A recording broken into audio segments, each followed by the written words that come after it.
এত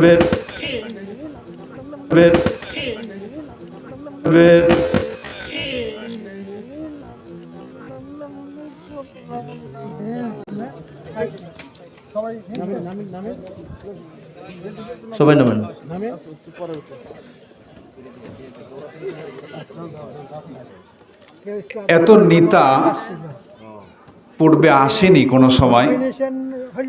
তবে আলহামদুলিল্লাহ প্রধান অতিথি থেকে শুরু করে সম্মানিত অতিথি পর্যন্ত সকলেই এসেছেন, এই জন্য শুকরিয়া আলহামদুলিল্লাহ। আল্লাহ রাব্বুল আলামিন সেই সৃষ্টির শুরু থেকেই প্রতিনিধি নির্বাচন করেছিলেন। আল্লাহ তাআলা বলছেন যে আমি এই পৃথিবীর বুকে খলিফা নির্বাচন করব, প্রতিনিধি নির্বাচন করব।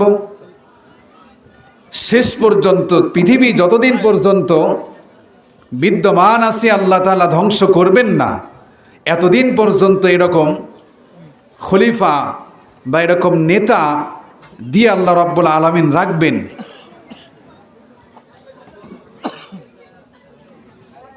পৃথিবীর বুকে আল্লাহ রাব্বুল আলামিন সর্বপ্রথম সৃষ্টির অনেক কিছু আছে, তো যাই হোক আল্লাহ ফেরেশতা জগৎ সৃষ্টি করেছেন, সেই ফেরেশতা জগতের ভিতরে নেতা বানিয়েছেন। বলেন তো এই ফেরেশতাদের নেতা কারা? আমার কথা কি বুঝতে পারছেন ভাইজান? ফেরেশতাদের নেতা কে? আল্লাহ তাআলা কোটি কোটি তার অসংখ্য ফেরেশতা সৃষ্টি করেছেন, তার মধ্য থেকে আবার এরকম যে আজ আমাদের সামনে যে নেতাবর্গ এসেছেন তাদের চাহিদা এই দেশটা যেন সঠিকভাবে পরিচালিত হয়, এমনকি এ দেশের মানুষ যেন শান্তিতে নিঃশ্বাস নিতে পারে, সে সূত্রেই তারা আজ এই মাঠে নেমেছে।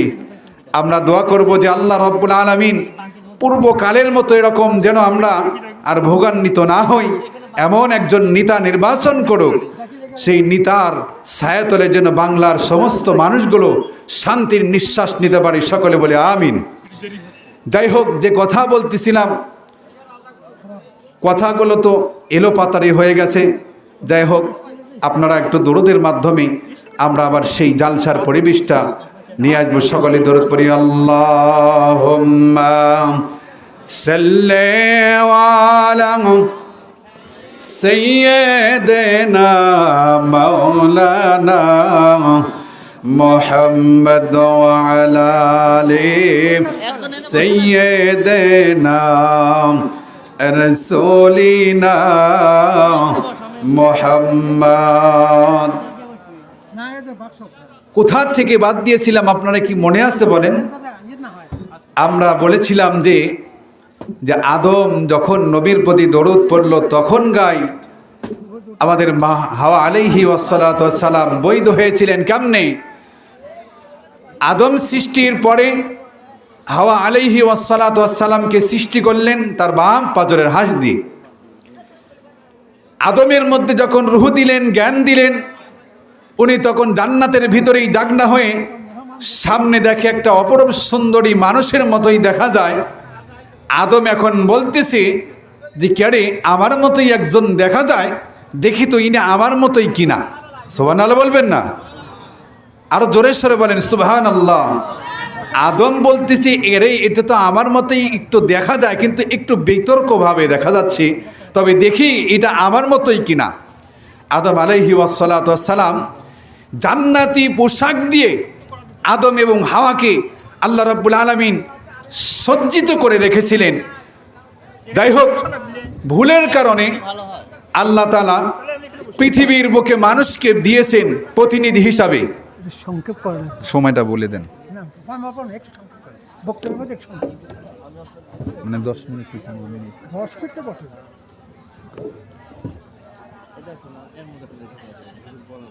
আদম আলাইহি ওয়াসসালাতু ওয়াসসালাম তখন মা হাওয়া আলাইহি ওয়াসসালাতু ওয়াসসালামের দেখবেন, খেয়াল করবেন, এভাবে কাপড়টা উঠাচ্ছে আর তার লজ্জা স্থানটা দেখতে চাচ্ছে যে দেখি তো উনি আমার মতোই কিনা। সুবহানাল্লাহ বলবেন না? এই জন্য দেখবেন পুরুষ মানুষের একটা অভ্যাস, শুধু উকি মারে, যেটাকে বাংলা ভাষায় বলা হয় ফুকসি মারে। এটা পুরুষ মানুষের অভ্যাস, সে বাবা আদম আলাইহি ওয়াসসালাতু ওয়াসসালাম থেকেই পূর্বকালের অভ্যাস। পুরুষ মানুষ ফুকসি দিবি, দেখবে এখানে নারী আছে কিনা, বা যদি জানে এখানে কিছু মহিলা আছে, উনি একটু যে কোনো কায়দায় দেখার চেষ্টা করবে।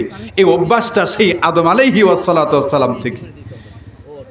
যে সময় আদম এভাবে দেখবে, তখন আল্লাহ রাব্বুল আলামিন আদমকে বলছে, হে আদম, স্টপ হয়ে যাও, খামোশ হয়ে যাও, থেমে যাও, কাপড় তুমি তুলবা না।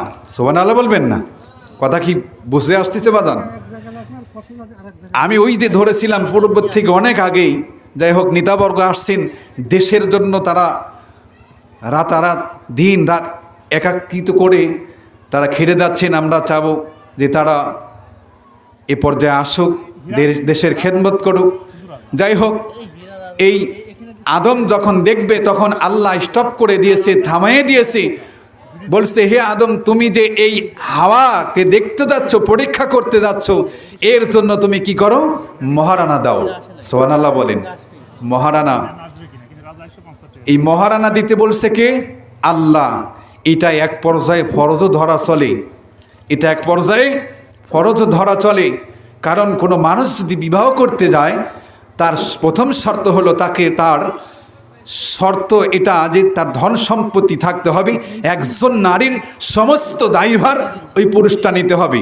তার ভরণ থেকে পোষণ পর্যন্ত যত দায়িত্ব আছে একটা বাবা এবং মা একটা মেয়েকে যেমনভাবে লালিত পালিত করে, এই ক্ষমতাটা ওই পুরুষের যখন থাকবে, তখনই সে বিবাহ করতে পারবে এবং মর্দামি শক্তি যখন থাকবে।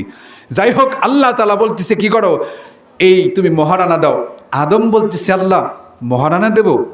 তো মহারানা দেব কিভাবে? আমার তো কাছে কোনো অর্থ করি নাই। তাই আল্লাহ বলতেছেন, অর্থ করি আছে। এটাই তোমার অর্থ যে বিশ্বনবী হজরতে মুহাম্মদ সাল্লাল্লাহু আলাইহি সাল্লামের প্রতি তুমি 3 বার দরুদ পড়ো, তোমার জন্য মা হাওয়া আলাইহি ওয়াসসালাতু ওয়াসসালাম বৈধ হয়ে যাবে। সকলেই বলেন সুবহানাল্লাহ। আজ আমরা সেই নবীর পরে দরুদ পড়তে চাই না। এই কাঠেঙ্গা নদীপাড়া বাইতুন নূর জামে মসজিদের উন্নতি, এই যে কিছুক্ষণ আগে জনাব অধ্যাপক মাওলানা মুহাম্মদ আলী আসগর সাহেব, উনি একজন বড় মাওলানা, উনি কিন্তু মসজিদ বিষয়ে কিছু আলোচনা করে গেছে যে এই মসজিদে কোনো মানুষ যদি 1 জাররা পরিমাণ কোনো অর্থ করি দিয়ে যায়, এই মসজিদগুলো কিয়ামতের দিন এই মানুষের জন্য সুপারিশ করবে। বলেন সুবহানাল্লাহ। আমরা সকলে রাজি আছি তো কিছু অর্থ করি দেব ইনশাআল্লাহ। যাই হোক, সংক্ষিপ্ত সময় আর বাকি আছে, যে সময়গুলো তো চলেই গেছে। আল্লাহ রাব্বুল আলামিন এই প্রতিনিধি হিসাবেই আমি কিছু কথা বলবো। আজ যারা অক্লান্ত পরিশ্রম করে দেশের স্বার্থে চলাফেরা করছে, আল্লাহ রাব্বুল আলামিন পৃথিবী যখন সৃষ্টি করার পর থেকে আদম থেকে শুরু করে এ পর্যন্ত বিশ্বনবী পর্যন্ত তাদেরকে নেতাবর্গ বানিয়েছেন। আর এই নেতাবর্গর দায়িত্ব ছিল শুধু এই নামাজ পড়া, রোজা করা, এটা নয়, এটা নয়। এ পৃথিবীটা কার বলেন তো বাজান? আসমান জমিন কার? সৃষ্টিকর্তাকে এক আল্লাহ। সমস্ত কিছুর সৃষ্টি আল্লাহ। এই সৃষ্টি যদি আল্লাহর হয়, আল্লাহ তাআলার প্রতিনিধি নবী রাসূল সাল্লাল্লাহু আলাইহি সাল্লাম আসছিল, নবীদের দরজা বন্ধ হয়ে গেছে। এরপরে খলিফার জামানা আসছে, খলিফার জামানা বন্ধ হয়ে গেছে।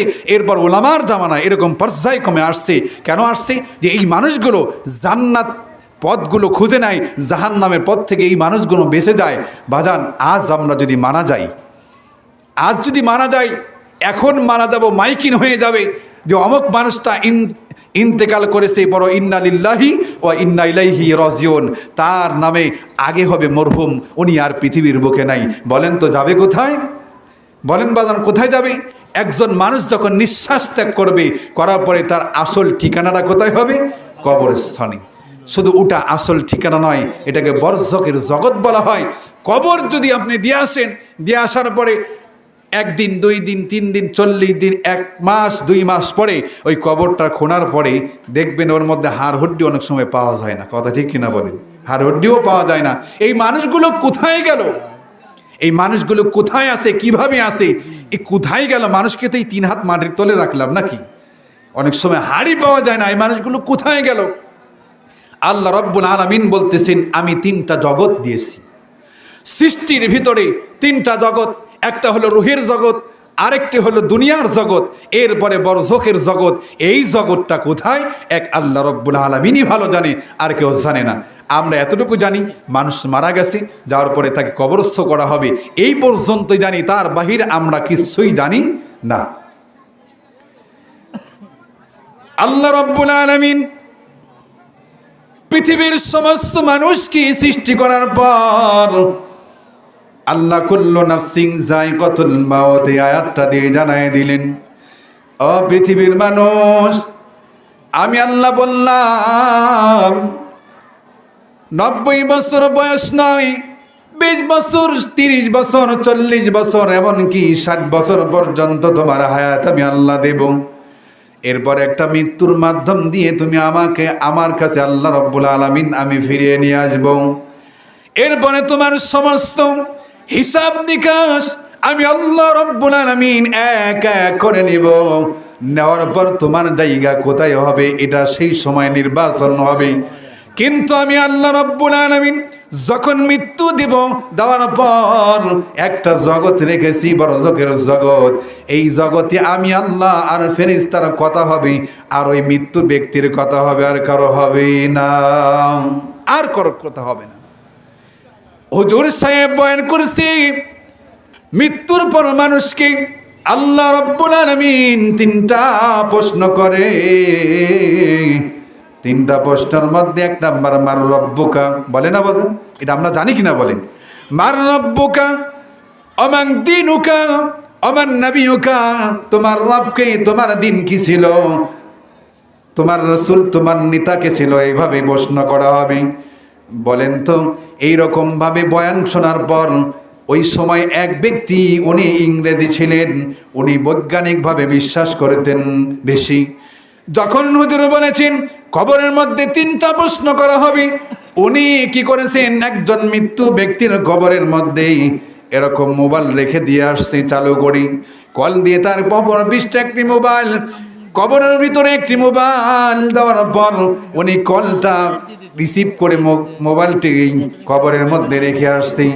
আসার পর 1 দিন যাই, 2 দিন যাই, 3 দিন, 40 দিন চলে গেল। যাওয়ার পরে উনি চাইছিল যে কবরের মধ্যে নাকি মুনকার নাকির আসে, মানুষকে জিজ্ঞাসা করে মান রব্বুকা মান দিনুকা ওয়া মান নাবিয়ুকা, এরকম প্রশ্ন করে। আমি নিজ কানে শুনবো। এরকম ভাবে মোবাইলটি যখন কবরের মধ্যে রাখছে, 1 দিন 2 দিন করে 40 দিন পর্যন্ত চলে যায়, কোনো আওয়াজ আসে না। এই লোকের মধ্যে ভ্রান্ত ধারণা আসলো, হুজুররা মনে হয় মিথ্যা কথা বলল। যদি কথাই বলবে ফেরেশতা, তাহলে আমি মোবাইল দিয়ে শুনতে কেন পাই না? বলেন তের মতো বেকুব আছে কিনা? আমি কবরের মধ্যে মোবাইলটা রিসিভ করে আসলাম, আসার পর কি ওই যে ফেরেশতা কথা বলতেছে এটাকে আমি শুনতে পারবো না? কোশ্চিন কালো না। কারণ এই কথাগুলো এই জগতের ভিতরে আল্লাহ কিভাবে হিসাব নিকাশ নেবে, এটা আল্লাহ রাব্বুল আলামিনই ভালো জানে, আর কেউ জানে না, আর কেউ জানে না। এই মানুষগুলোকে আল্লাহ রাব্বুল আলামিন মৃত্যুর মাধ্যম দিয়ে কবর জগৎ থেকে বরজখের জগতে নেবে। নেওয়ার পরে আল্লাহ ফক্কার দিয়ে তাকে কিয়ামতের ময়দানে মালিক ইয়াউমিদ্দিন, বিচার দিনের মালিক তিনি দাঁড়াবেন, সিংহাসনে বসবে, প্রত্যেকটা মানুষের জাররা জাররা পরিমাণ হিসাব নেবে। নেওয়ার পরে হয় তাকে জান্নাতি, নাই তাকে জাহান্নামে দিবে। এটাই আল্লাহ রাব্বুল আলামিনের সিস্টেম। এই মানুষগুলো যাতে করে জাহান্নামের পথে না যায়, আল্লাহ রাব্বুল আলামিন বলছেন খুলিকাল ইনসানু যায়ফা, পৃথিবীর মধ্যে সমস্ত জাতির থেকে আল্লাহ রাব্বুল আলামিন সবথেকে ভালোবেসে, সবথেকে দুর্বল করে এই জাতি ইনসান মানুষকে আল্লাহ তাআলা সৃষ্টি করেছেন। শুধু দুর্বল করেই নয়, আল্লাহ কি করেছেন, যত্ন করে ভালোবেসে এই মানুষগুলো ভুল করবে, যার কারণে আল্লাহ রাব্বুল আলামিন পর্যায়ক্রমে এরকম খলিফা নির্বাচন করেছে। নবী রাসূল আসছে, আসার পরে নবী রাসূল বন্ধ হয়ে গেছে। তাদের দাওয়াত একটি ছিল তাওহীদের, লা ইলাহা, সকলে বলেন লা ইলাহা ইল্লাল্লাহ, আল্লাহ ছাড়া কোনো মাবুদ নাই। এই একই বাক্য নিয়ে সমস্ত নবী রাসূলগুলো আসছেন। এরকমভাবে একজন নবী আসছিলেন, হযরত ইব্রাহিম আলাইহি ওয়াসসালাতু ওয়াসসালাম। এই ইব্রাহিম আলাইহি ওয়াসসালাতু ওয়াসসালামকে আল্লাহ রাব্বুল আলামিন খলিলুল্লাহ নাম দিয়েছিলেন। বলেছিলেন যে ইনি আমার বন্ধু খলিলুল্লাহ, অর্থাৎ আল্লাহ রাব্বুল আলামিনের বন্ধু। এই নবী রাসূলগণ আসছিলেন আল্লাহ রাব্বুল আলামিনের পৃথিবীর বুকে দিন কায়েম করার জন্য, আল্লাহ রাব্বুল আলামিনের আইন নির্বাচন করার জন্য, বাস্তবায়ন করার জন্য। সমস্ত নবী রাসূলগণ এই একটা দায়িত্ব নিয়ে এসেছেন। সকলে বলবেন সুবহানাল্লাহ।